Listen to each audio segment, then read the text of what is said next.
Hi, I'm Ben from Syncros. Precision bicycle products demand precision tools, and our new torque wrench is exactly that. Let's take a look at what comes inside the box.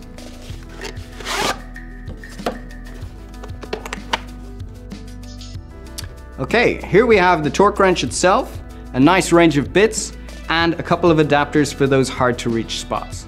There is of course full instructions as well.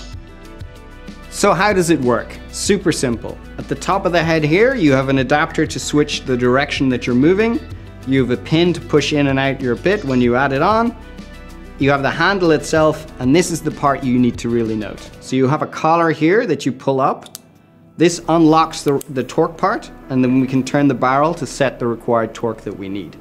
Once you let go of that barrel and it locks in place, you're good to go.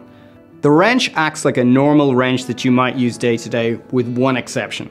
The head is calibrated to a certain torque, and once you reach that torque, it pops like that at the top. When the wrench triggers like that, you know that you've reached the required torque that you need for that component, saving you a potentially expensive error. So the question is, how do you know what torque to set? Well, if we take an example of the bike in front of me here, you'll see on the seat clamp right here, it says 7 Newton meters. On the seat post clamp itself, 4 Newton meters. But let's look a little bit closer at the Fraser cockpit on this bike, which has a required torque of 5 Newton meters, and I can see that right on the side of the stem just here. So how to set your torque? Well, if you have a look at the shaft, you'll see a scale in increments of 2 Newton meter. On the collar, it's 0.2. So simply add the two together to set your required torque. So for example, with 5 Newton meters, you would go to 4 on the shaft and 1 on the collar, giving you 5.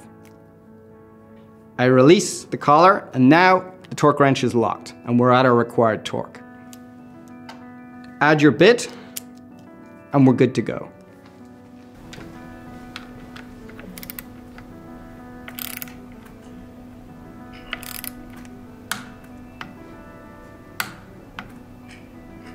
One last thing, and something that a lot of people don't actually know, is that as this is a precision tool, and to preserve the calibration, you should always set it back to 0 before you store it in its box.